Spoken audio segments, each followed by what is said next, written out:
ಪ್ರಿಯ ವೀಕ್ಷಕರಿಗೆ ನಮಸ್ಕಾರಗಳು. ನಮ್ಮ ಗುರುಗಳಿಗೂ ನಮಸ್ಕಾರಗಳು. ಇವತ್ತಿನ ಸಂಚಿಕೆ ಏನಪ್ಪ ಅಂದರೆ ನಾಗ ಸಿಂಧೂರ ಬಗ್ಗೆ ನೀವು ಕೇಳಿರ್ಬೋದು, ಕೇಳದೇನೆ ಇರ್ಬೋದು. ಅದರ ಬಗ್ಗೆ ವಿಶಿಷ್ಟತೆಯನ್ನು ನಮ್ಮ ಗುರುಗಳು ನಿಮಗೆ ತಿಳಿಸ್ಕೊಡ್ತಾರೆ. ಅದರ ಮಾಹಿತಿ ಕೂಡ ವಿವರವಾಗಿ ಇವತ್ತು ನಮ್ಮ ಗುರುಗಳು ನಿಮಗೆ ಹೇಳ್ತಾರೆ. ಪೂರ್ತಿ ವಿಡಿಯೋ ನೋಡಿ, ಎಲ್ಲೂ ಸ್ಕಿಪ್ ಮಾಡೋಕ್ಕೆ ಹೋಗಬೇಡಿ ಗುರುಗಳೇ. ಓಂ ಶಾಂತಿ. ವೀಕ್ಷಕರ ಅಭಿಮಾನಿಗಳ ಗುರುಮಕ್ಕಳೇ, ಭಕ್ತರ ನಿಮ್ಮೆಲ್ಲರೂ ಒಳ್ಳೆಯದಾಗಲಿ. ಮಂಜುಳಾ ಅವರು ಕೇಳ್ತಿದ್ದಾರೆ, ಮಂಜುಳಾ ಎಸ್ ಇವರು ಕೇಳ್ತಿದ್ದಾರೆ ನಾಗ ಸಿಂಧೂರದ ಬಗ್ಗೆ. ನಾಗ ಸಿಂಧೂರ ಬಂದು ಹೀರತ್ತಿರುತ್ತೆ. ಇದು ನೋಡಿದ್ರ ಮೇಲೆ ನಾಗದೇವತೆ ಇರುತ್ತೆ, ಆಮೇಲೆ ಡಬ್ಬಿ ಬಂದಿಗಿರುತ್ತೆ. ಗೊತ್ತಾಯ್ತಲ್ಲ, ಇದ್ರ ಮೇಲೆ ನಾಗದೇವತೆ ಇರುತ್ತೆ. ಅದಕ್ಕೂ ಮೊದಲು ನಿಮಗೆ ಗಣಪತಿ ಇರುತ್ತೆ. ಗಣಪತಿ ನೋಡ್ಬೋದು ನೀವು, ಗಣಪತಿ ಇರುತ್ತೆ ಇದ್ರ ಮೇಲೆ. ಇದು ಗ್ರಂಥಿಗೆ ಅಂಗಡಿಯಲ್ಲಿ ಸಿಗುತ್ತೆ. ಗಣಪತಿ ಇದೆ ನೋಡ್ಬೋದು. ಹಾಗೆ ಗ್ರಂಥಿಗೆ ಅಂಗಡಿಯಲ್ಲಿ ಸಿಗುತ್ತೆ. ಎಲ್ಲಿ? ಗ್ರಂಥಿಗೆ ಅಂಗಡಿಯಲ್ಲಿ ಸಿಗುತ್ತೆ ನಾಗ ಸಿಂಧೂರ. ಗೊತ್ತಾಯ್ತಲ್ಲ, ಕೇವಲ 35-45 ರೂಪಾಯಿ ಸಿಗುತ್ತೆ ಇದು. ಆದರೆ ಇದಕ್ಕೆ ಪ್ರಾಣ ಪ್ರತಿಷ್ಠೆ ಆಗಬೇಕು ಗುರುಗಳಿಂದ. ನಿಮ್ಮ ಹತ್ತಿರದಲ್ಲಿ ಯಾರು ಗುರುಗಳಿರ್ತಾರೆ ಅವರಿಂದ ನೀವು ಪ್ರಾಣ ಪ್ರತಿಷ್ಠೆ ಮಾಡಿಸ್ಕೋಬೇಕು. ಆಮೇಲೆ ಇದನ್ನು ನೀವು ಯಾವ ರೀತಿ ಮನೆಯಲ್ಲಿ ಕುಂಕುಮ ಇಡ್ತೀರಿ. ಈಗಾಗಲೇ ನಾನು ನಿಮಗೆ ಅಷ್ಟ ಅಶ್ವಿನಿ ಗಂಧ ಹೇಳಿದ್ದೆ ಅಲ್ವಾ? ಇದರ ಬಗ್ಗೆ ಒಂದು ವಿಡಿಯೋ ಮಾಡಿ ಹಾಕಿ ಅಪ್ಲೋಡ್ ಮಾಡಿದ್ದೀನಿ. ಅಶ್ವಿನಿ ಗಂಧ ಇದು ಏನೇನು ಬಳಸ್ತೀವಿ? ತಾಯಿತಗಳು, ಯಂತ್ರಗಳು ಇವೆಲ್ಲ ನಾವು ಸಿದ್ಧ ಮಾಡುವಾಗ. ಹಾಗೆ ಕಳಸ, ಮನೆಯಲ್ಲಿ ಕಳಸ, ಮನೆಯ ಬಾಗಿಲಿಗೆ, ದೇವರ ವಿಗ್ರಹಗಳಿಗೆ ಇದೆಲ್ಲ. ಹಾಗೆ ನಾವು ಕೂಡ ಮನೆಯಲ್ಲಿ ಅಶ್ವಿನಿ ಗಂಧ ಇಟ್ಕೋತೀವಿ. ಏನಕ್ಕೆ? ವಶೀಕರಣಕ್ಕೆ. ಓಕೆನಾ? ಇದ್ರ ಬಗ್ಗೆ ನಾನು ವೀಡಿಯೋ ಮಾಡಿ ಅಪ್ಲೋಡ್ ಮಾಡಿದ್ದೀನಿ. ನೋಡಿಲ್ಲ ಅಂದ್ರೆ ನೋಡಿ, ನೋಡಿದರೆ ಇಲ್ಲಿಂದ ಕಂಟಿನ್ಯೂ ಮಾಡಿ. ಈಗ ಸಿಂಧೂರ ಅಂದ್ರೇನು? ಕುಂಕುಮ. ಸಿಂಧೂರ ಅಂದ್ರೇನು? ಕುಂಕುಮ. ಹಣೆಯಲ್ಲಿ ಇಟ್ಕೊಳ್ತೀವಲ್ಲ, ಅದೇನಾದರೂ ಆಗಲಿ, ಕೇಸರಿ ಇರ್ಬೋದು, ಚಂದನ ಇರ್ಬೋದು, ಏನಾದರೂ ಸರಿ. ಈಗ ನೋಡಿ, ಇದು ನಾಗ ಸಿಂಧೂರ ನೋಡಿ. ಕಲರ್ ಯಾವುದಿದೆ? ಸ್ವಲ್ಪ ಬ್ರೌನ್ ಇರುತ್ತೆ, ಕಾಫಿ ಪುಡಿ ಥರ ಅಲ್ವಾ? ಇದು ಏನೇನಕ್ಕಾಗುತ್ತೆ? ವಶೀಕರಣಕ್ಕಾಗುತ್ತೆ, ದಾರಿದ್ರ್ಯ ನಿವಾರಣೆಗಾಗುತ್ತೆ, ರೋಗಗಳ ಬಾಧೆ ನಿವಾರಣೆಗಾಗುತ್ತೆ, ದೆವ್ವ, ಭೂತ, ಪ್ರೇತ, ಪಿಸಾಚಿ, ಬ್ರಹ್ಮರಾಕ್ಷಸ ಇತ್ಯಾದಿ ಬಾಧೆಗಳಿರುತ್ತಲ್ಲ, ದುಷ್ಟಶಕ್ತಿಗಳ ಕಾಟ, ಹಾಗೆ ಶತ್ರುಶಕ್ತಿಯ ಕಾಟ, ಶತ್ರುಗಳ ಕಾಟ, ಶತ್ರು ದೃಷ್ಟಿಯ ಕಾಟ, ಅದೆಲ್ಲದಕ್ಕೂ ಇದಾಗುತ್ತೆ. ಇದನ್ನು ಏನು ಮಾಡಬೇಕಪ್ಪ ಅಂದರೆ, ನಾವು ಅಂಗಡಿ ಆದರೆ, ಆಫೀಸ್ ಆದರೆ, ಮನೆ ಆದರೆ, ದೇವ್ರ ಮನೆ ಆದರೆ ಎಲ್ಲ ಕಡೆ ಇದನ್ನು ಯೂಸ್ ಮಾಡ್ಬೋದು. ಗೊತ್ತಾಯ್ತಲ್ಲ? ಇದ್ರ ಬಗ್ಗೆ ಹೆಚ್ಚಿನ ಮಾಹಿತಿ ನಾನು ಕೊಡ್ತೀನಿ, ನೆನಪಿಟ್ಕೊಳ್ಳಿ. ಹೆಚ್ಚಿನ ಮಾಹಿತಿ ಕೊಡ್ತೀನಿ ನಾನೀಗ, ಹೆಚ್ಚಿನ ಮಾಹಿತಿ ಕೊಡ್ತೀನಿ. ಈ ವಿಡಿಯೋ ನೀವು ಲಾಸ್ಟ್ವರೆಗೂ ನೋಡಿ. ಗೊತ್ತಾಯ್ತಾ? ನಾನು ಅದಕ್ಕೆ ಮೊದಲು ನಿಮಗೊಂದು ಉದಾಹರಣೆ ಕೊಡ್ತೀನಿ. ಈ ಅಂಜನದ ಬಗ್ಗೆ ನೀವು ಕೇಳಿದ್ರೆ, ಅಂಜನ ಕೇಳಿದ್ರಲ್ಲ ವಶೀಕರಣಕ್ಕೆ. ಕೆಲವರೆಲ್ಲ ನನಗೆ ಕೇಳ್ತಾರೆ, ಅಂಜನ ಮಾಡಿಕೊಡಿ, ಆ ಸಿಂಧೂರ ವಶೀಕರಣಕ್ಕೆ ಏನಾದರೂ ಮಾಡಿಕೊಡಿ, ಆ ಕಷ್ಟಗಳ ನಿವಾರಣೆಗೆ ಏನಾದರೂ ಮಾಡಿಕೊಡಿ ಅಂತ ಹೇಳ್ತಿರ್ತಾರೆ. ಮೊದಲು ನಾವು ಅಂಜನದ ಬಗ್ಗೆ ಸ್ವಲ್ಪ ಡೀಟೇಲ್ ಕೊಡ್ತೀನಿ. ನಾನು ನಿಮಗೆ ಅಂಜನದ ಬಗ್ಗೆ ಡೀಟೇಲ್ ಕೊಡ್ತೀನಿ. ಏನಪ್ಪ ಅಂದ್ರೆ, ಚಿಕ್ಕಪೇಟೆ ಬೆಂಗಳೂರು ಇದೆಯಲ್ಲ, ಅಲ್ಲಿ ಒಂದು ಘಟನೆ ನಡೀತು. ಅದ್ರ ಬಗ್ಗೆ ನಾನು ನಿಮ್ಗೆ ಹೇಳಿಬಿಟ್ಟು ಆಮೇಲೆ ನಾಗ ಸಿಂಧೂರದ ಬಗ್ಗೆ ಆಮೇಲೆ ನಾನು ನಿಮ್ಗೆ ಎಕ್ಸ್ಪ್ಲೇನ್ ಮಾಡ್ತೀನಿ. ಗೊತ್ತಾಯ್ತಲ್ಲ? ಈ ನಾಗ ಸಿಂಧೂರದ ಬಗ್ಗೆ ಆಮೇಲೆ ನಾನು ಎಕ್ಸ್ಪ್ಲೇನ್ ಮಾಡ್ತೀನಿ. ಈ ವಿಡಿಯೋ ಲಾಸ್ಟ್ ಒಂದು ನೋಡಿ, ಓಕೆನಾ? ಮೊದಲು ಒಂದು ಘಟನೆ ಹೇಳ್ತೀನಿ. ನಾನು ಒಂದು ಘಟನೆ ನಡೀತಿದೆ ಕೋಲಾರದಲ್ಲಿ, ಆಮೇಲೆ ಚಿಕ್ಕಪೇಟೆ ಬೆಂಗಳೂರು ಅಲ್ಲಿ ನಡೆದಿದೆ. ಅವಾಗ ಹೇಳ್ಬಿಡ್ತೀನಿ ಅಂಜನದ ಬಗ್ಗೆ. ಗೊತ್ತಾಯ್ತಲ್ಲ? ಇಲ್ಲಿ ಯಾರನ್ನೋ ದ್ವೇಷ ಮಾಡೋದಾಗಲಿ, ದೂಷೋದಾಗಲಿ, ಇನ್ನೊಬ್ಬರಿಗೆ ಅಪಮಾನ ಮಾಡೋದಾಗಲಿ, ಇದು ಯಾವುದೋ ವಿಚಾರ ಇರೋಲ್ಲ ಇನ್ನೊಬ್ಬರ ಬಗ್ಗೆ. ಆದರೆ ನಡೆದಂಥ ಘಟನೆಗಳು ನಮ್ಮ ಜೀವನದಲ್ಲಿ ಇರ್ತವೆ, ಕಷ್ಟಗಳಿರುತ್ತೆ, ಸಮಸ್ಯೆಗಳಿರುತ್ತೆ, ಬಾಧೆಗಳಿರುತ್ತೆ. ನಾವೇ ಅವುಗಳಿಗೆ ಉಪಾಯವನ್ನು ಕಂಡ್ಕೋಬೇಕು. ವಶೀಕರಣಕ್ಕೆ ಬಹಳ ಈ ನಾಗದೇವತೆಗಳ ಬಗ್ಗೆ ಎಷ್ಟು ಮಹತ್ವ, ನಾಗದೇವತೆ, ನಾಗಶಕ್ತಿ, ನಾಗಮಣಿ, ಚಿಂತಾಮಣಿ ಇವೆಲ್ಲ ಎಷ್ಟು ಪವರ್ಫುಲ್ ಆಗಿರ್ತದೆ. ಅದರಲ್ಲಿ ನಾಗಸಿಂಧೂರ ಎಷ್ಟು ಮಹತ್ವ ಇರುತ್ತೆ ಅನ್ನೋದನ್ನು ಇವತ್ತು ನಾವು ನೋಡೋಣ. ಓಕೆನಾ? ಸರಿನಾ? ಆದರೆ ಇವತ್ತು ನಾನು ನಿಮಗೆ ನಾಗಸಿಂಧೂರದ ಬಗ್ಗೆ ಮಾತಾಡ್ತಾಯಿದ್ದೀನಿ. ನಾಗಸಿಂಧೂರ ಏನಕ್ಕಪ್ಪ ಅಂದರೆ, ಈಗ ನೀವು ಅಶ್ವಿನಿ ಗಂಧ ಕೇಳಿದಿರ, ನಮ್ಮ ಹತ್ರ ಇದೆ ಅಲ್ವಾ? ಅದು ಆಲ್ರೆಡಿ ಇದೆ, ತೋರಿಸ್ತೀನಿ ಒಂದು ನಿಮಿಷ. ನೋಡಿದು ಅಶ್ವಿನಿ ಗಂಧ, ಇದು ಕೂಡ ವಶೀಕರಣಕ್ಕಾಗುತ್ತೆ. ಅಲ್ಲಲ್ಲ, ಇದೀಗ ದ್ರವ್ಯಗಳು ಹಾಕಿರ್ತಾರೆ. ಎಷ್ಟು? 8 ದ್ರವ್ಯಗಳು ಹಾಕಿರ್ತಾರೆ. ಆಲ್ರೆಡಿ ವಿಡಿಯೋ ಮಾಡಿದ್ದೀನಿ, ಹಿಂದೆ ನಾನು ಶೇರ್ ಮಾಡಿದ್ದೀನಿ ನೋಡಿ. ಓಕೆನಾ? ಇದಾಯಿತು. ಇದು ಕೂಡ ವಶೀಕರಣಕ್ಕೆ. ಇದೇನಕ್ಕಪ್ಪ ಅಂದರೆ ನಾಗಸಿಂಧೂರದ ಬಗ್ಗೆ ನಾನು ಪರಿಚಯ ಮಾಡ್ತಾಯಿದ್ದೀನಿ ನಿಮಗೆ. ಏನು ಬಗ್ಗೆ? ನಾಗಸಿಂಧೂರದ ಬಗ್ಗೆ ಪರಿಚಯ ಮಾಡ್ತಾಯಿದ್ದೀನಿ. ನಾಗಸಿಂಧೂರ ಏನು? ನಾಗಸಿಂಧೂರ ಗೊತ್ತಾಯ್ತಲ್ಲ. ನಾನು ನಾಗಸಿಂಧೂರದ ಬಗ್ಗೆ ನಿಮ್ಗೆ ಪರಿಚಯ ಮಾಡ್ತೀನಿ, ನೋಡ್ಕೊಬಿಡಿ. ನಾಗಸಿಂಧೂರ ನೋಡ್ಕೊಬಿಡ್ರಿ. ನಾಗಸಿಂಧೂರದ ಬಗ್ಗೆ ಹೇಳ್ತಾಯಿದ್ದೀನಿ. ಯಾಕೆ ಮಂಜುಳಾ ಅವ್ರು ಕೇಳಿದ್ದಾರೆ ಇದ್ರ ಬಗ್ಗೆ ಹೇಳ್ಕೊಡಿ ಅಂತ. ನಾಗಸಿಂಧೂರ ಸರಿಯಾಗಿ ಕಾಣಿಸ್ತಾ ಇಲ್ಲ, ಫ್ಲ್ಯಾಶ್ ಇಕ್ಕಿದ್ದೀನಿ ಕ್ಯಾಮ್ರಾನಲ್ಲಿ, ಬ್ರೈಟ್ ಬರ್ಬೋದು, ನೋಡ್ಕೊಳ್ಳಿ. ಓಕೆನಾ? ಇದು ನಾಗಸಿಂಧೂರ. ಓಕೆನಾ? ಇದು ಓಕೆನಾ? ಆದರೆ ಇದರೊಳಗಡೆ ಏನಿರುತ್ತೆ? ಡಬ್ಬಿ ಇರುತ್ತೆ. ಇದೇನಕ್ಕೆ ಅಂದರೆ ವಶೀಕರಣ. ಏನು ವಶೀಕರಣ? ಒಳ್ಳೆಯದನ್ನು ವಶೀಕರಣ ಮಾಡಿ, ಕೆಟ್ಟದನ್ನು ಮಾಡಬೇಡಿ. ಕಂಡ ಹೆಣ್ಮಕ್ಕಳನ್ನು ವಶ ಮಾಡ್ಕೊಳ್ಳೋಕ್ಕೆ ಹೋಗಬಾರ್ದು. ಅಪರಾಧ, ಕಾನೂನಿಗೆ ವಿರುದ್ಧವಾದದ್ದು. ನಾವು ದುಷ್ಕೃತ್ಯಗಳಲ್ಲಿ ತೊಡಗಿದರೆ, ಕೆಟ್ಟ ಕೆಲಸಗಳಲ್ಲಿ ತೊಡಗಿದರೆ ಪೊಲೀಸವರು ಎತ್ತಕೊಂಡಾಗಿ ರುಬ್ಬುತ್ತಾರೆ.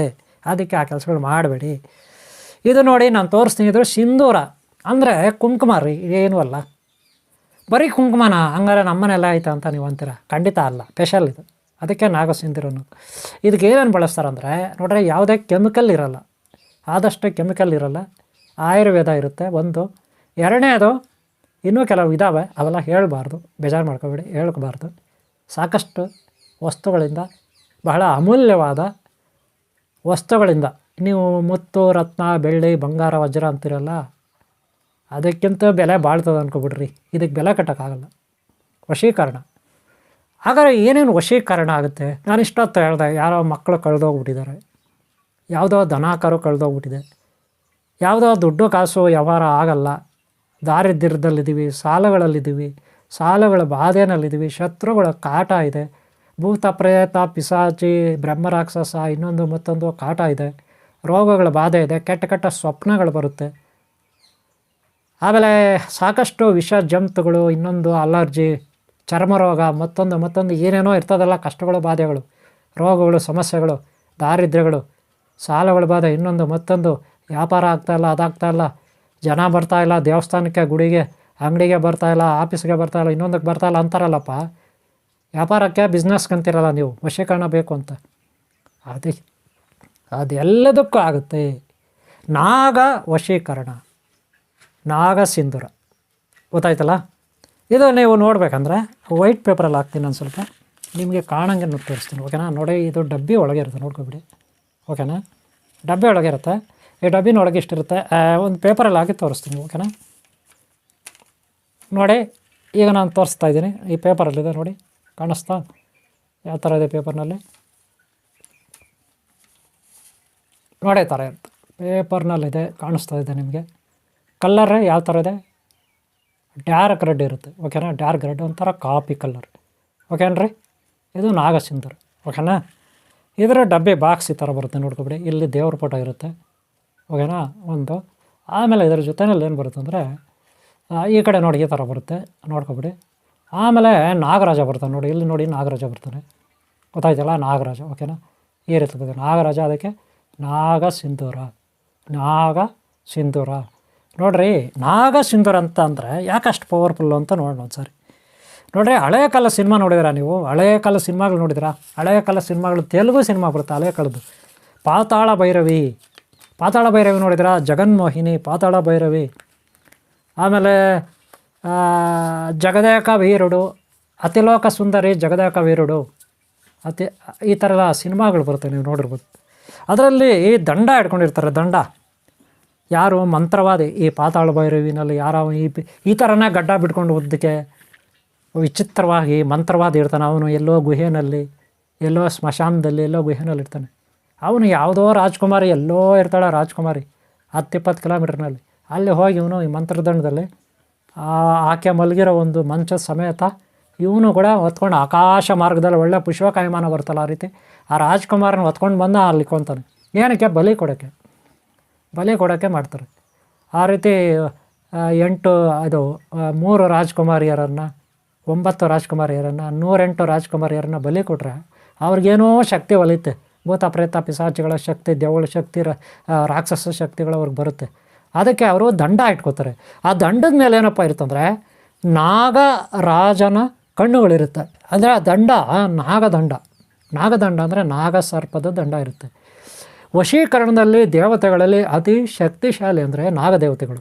ನೀವು ನಾಗದೇವತೆ ಸಿನಿಮಾಗಳು ನೋಡಿರ್ತೀರ, ಭಾಳ ವಶೀಕರಣಕ್ಕೆ ಅವು ನಾಗದೇವತೆಗಳು ಯಾರನ್ನು ಬೇಕಾದ್ರೂ ವಶಿ ಮಾಡ್ಕೋತವೆ. ಆ ರೂಪ ಹೆಂಗೆ ಬೇಕಾದ್ರೂ ಗಂಡಸು ರೂಪ ಆಗುತ್ತೆ, ಗಂಡು ರೂಪ ಆಗುತ್ತೆ, ಹೆಣ್ಣು ರೂಪ ಆಗುತ್ತೆ, ಪ್ರಾಣಿಗಳ ರೂಪ ಆಗುತ್ತೆ. ಯಾವ ರೂಪ ಬೇಕಾದ್ರೂ ನಾಗದೇವತೆಗಳು ಪರಿವರ್ತನೆ ರೂಪಧಾರಣ ಶಕ್ತಿ ಅವ್ರಿಗಿರುತ್ತೆ. ಹಾಗೆ ವಶೀಕರಣ ಶಕ್ತಿ ಅವ್ರ ಕಣ್ಣುಗಳಲ್ಲಿ ನೋಡ್ಬಿಟ್ರೆ ವಶೀಕರಣ ಆಗ್ಬಿಡುತ್ತೆ. ಅದಕ್ಕೆ ಈ ನಾಗ ಸಿಂಧೂರನ ಕೆಲವೊಂದು ವಸ್ತುಗಳಿಂದ ಮಾಡಿರ್ತಾರೆ. ಅದೆಲ್ಲ ನಾನು ಇಲ್ಲಿ ಹೇಳ್ಬಾರ್ದು, ಬೇಜಾರು ಮಾಡ್ಕೊಬಿಡಿ. ನಿಮಗೇನಿದ್ರು ಇಲ್ಲಿ ಗಣಪತಿ ಇದ್ದಾನೆ, ಕಷ್ಟ ನಿವಾರಣೆಗೆ ಗಣಪತಿ ಇದ್ದಾನೆ. ಹಾಗೆ ನೋಡಿ, ಗಣಪತಿ ಇದ್ದಾನೆ, ಕಷ್ಟ ನಿವಾರಣೆಗೆ ನೋಡ್ಕೊಬಿಡಿ. ಈ ಒಂದು ನಾಗ ಸಿಂಧೂರ ಸಾಕಷ್ಟು ವಸ್ತುಗಳಿಂದ ಆಗಿದೆ. ನಿಮ್ಮ ಕಷ್ಟಕ್ಕೆ ಗಣಪತಿ ಇದ್ದಾನೆ.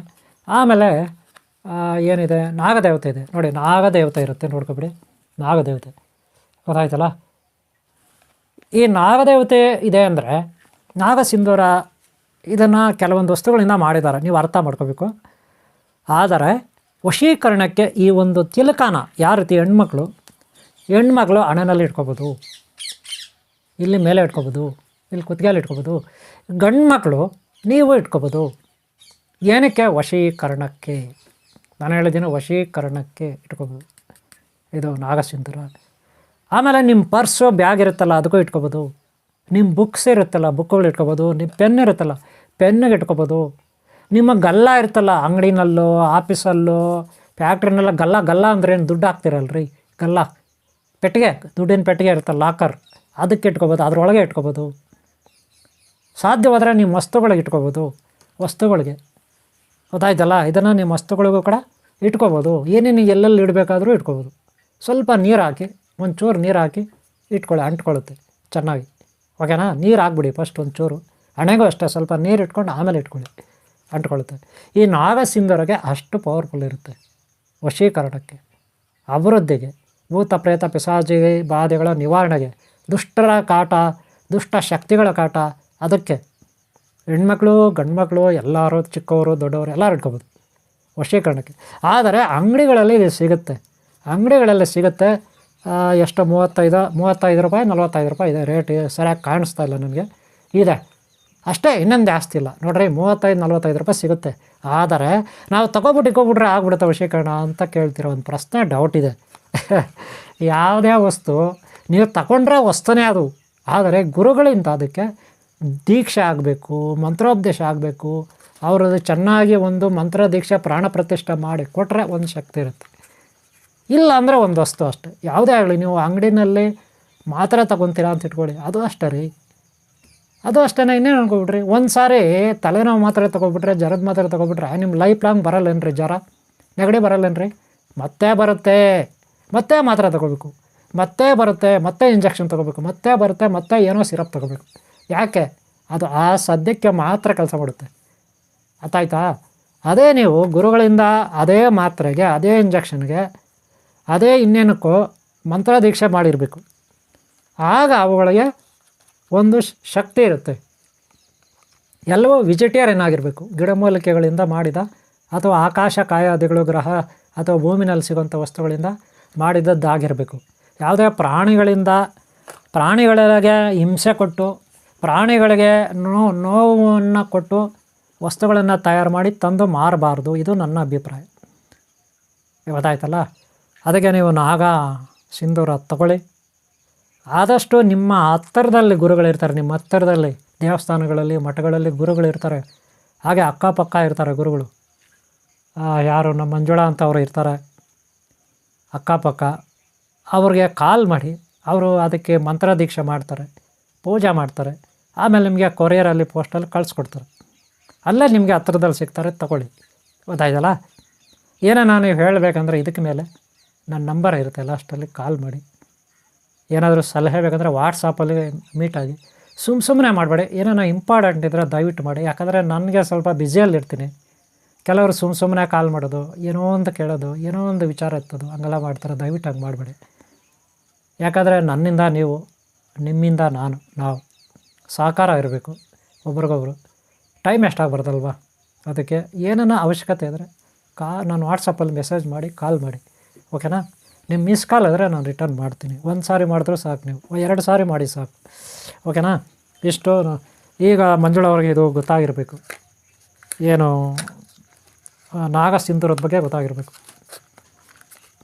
ನಾಗಸಿಂಧೂರ ಬಗ್ಗೆ ನಿಮ್ಮೆಲ್ಲರೂ ಗೊತ್ತಾಗಿದೆ. ಅಂಜನಾ ಹೇಗೆ ವಶೀಕರಣ ಆಗುತ್ತೆ, ಇನ್ನೂ ಬೇರೆ ಬೇರೆ ವಶೀಕರಣಕ್ಕಿದ್ದಾವೆ. ನಾನು ಆಲ್ರೆಡಿ ನಿಮಗೆ ಅಷ್ಟಗಂಧದ ಬಗ್ಗೆ ಹೇಳಿದ್ದೀನಿ ಅಲ್ಲ, ಅಶ್ವಿನಿಗಂಧದ ಬಗ್ಗೆ ಹೇಳಿದ್ದೀನಿ. ಇವತ್ತು ನಾಗಸಿಂಧೂರದ ಬಗ್ಗೆ ಈಗ ನಾನು ಇಲ್ಲಿ ಮುಗಿಸ್ತಾ ಇದ್ದೀನಿ. ಆಮೇಲೆ ಈ ವಿಡಿಯೋ ಇಷ್ಟ ಆದರೆ ಒಂದು ಲೈಕ್ ಮಾಡಿ, ಹಾಗೆ ಹಿಂದಿನ ಭಾಗ ನೋಡಿ, ಮುಂದಿನ ಭಾಗ ನೋಡಿ. ನಿಮ್ಮೆಲ್ಲರಿಗೂ ಒಳ್ಳೆಯದಾಗಲಿ. ಗೊತ್ತಾಯ್ತಲ್ಲ? ಲೈಕ್ ಮಾಡೋದು ಮರಿಬೇಡಿ, ಒಂದು ಲೈಕ್ ಮಾಡೋದು ಮರಿಬೇಡಿ. ನೀವು ದಯವಿಟ್ಟು ಸಬ್ಸ್ಕ್ರೈಬ್ ಮಾಡ್ಕೊಳ್ಳಿ. ಆಗಿಲ್ಲ ಅಂದರೆ ನಮ್ಮದು 2 ಚಾನಲ್ ನಿಮಗೆ ತೋರಿಸ್ತಾ ಇರುತ್ತೆ. ನಾಗಸೃಷ್ಟಿ 2012 ಅಂತ ಇರುತ್ತೆ, ಅದು ತೋರಿಸ್ತಾ ಇರುತ್ತೆ. ಓಮಾಸ್ NS 2012 ಇರುತ್ತೆ, ಅದು ತೋರಿಸ್ತಾ ಇರುತ್ತೆ. ಇವೆರಡೂ ಚಾನಲ್ಗೂ ನೀವು ಸಬ್ಸ್ಕ್ರೈಬ್ ಮಾಡ್ಕೊಳ್ಳಿ, ಒಳ್ಳೆಯದು. ಎರಡರಲ್ಲೂ ಒಳ್ಳೆ ವೀಡಿಯೋ ಇರುತ್ತೆ. ಓಕೆನಾ? ಓಕೆ, ನಿಮ್ಗೆ ಒಳ್ಳೆಯದಾಗಲಿ. ಓಂ ಶಾಂತಿ, ಓಂ ಶಾಂತಿ, ಓಂ ಶಾಂತಿ.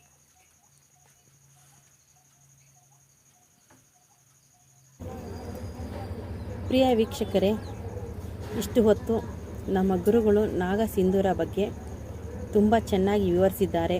ವಶೀಕರಣದ ಬಗ್ಗೆ ಕೂಡ ತುಂಬ ಚೆನ್ನಾಗಿ ತಿಳಿಸಿದ್ದಾರೆ. ನಿಮ್ಮ ಎಲ್ಲರಿಗೂ ನಾನು ಹೇಳೋದು ಏನಂದರೆ, ನಮ್ಮ ಚಾನಲ್ನ ಸಬ್ಸ್ಕ್ರೈಬ್ ಮಾಡ್ಕೊಳ್ಳಿ, ಬೆಲ್ ಬಟನ್ ಒತ್ತಿ, ಇದೇ ರೀತಿ ಸಪೋರ್ಟ್ ಮಾಡ್ತಾಯಿರಿ. ಇಷ್ಟು ದಿನ ಮಾಡ್ತಾಯಿದ್ರೆ ಇನ್ನು ಮುಂದಕ್ಕೂ ಸಪೋರ್ಟ್ ಕೊಡಿ ಹೇಳ್ತಾ ನಿಮ್ಮೆಲ್ಲರಿಗೂ ಧನ್ಯವಾದಗಳು. ನಮ್ಮ ಗುರುಗಳಿಗೂ ಕೂಡ ಧನ್ಯವಾದಗಳು ತಿಳಿಸ್ತಾ ಕಾರ್ಯಕ್ರಮನ ಮುಗಿಸ್ತಾ ಇದ್ದೀವಿ. Thank you.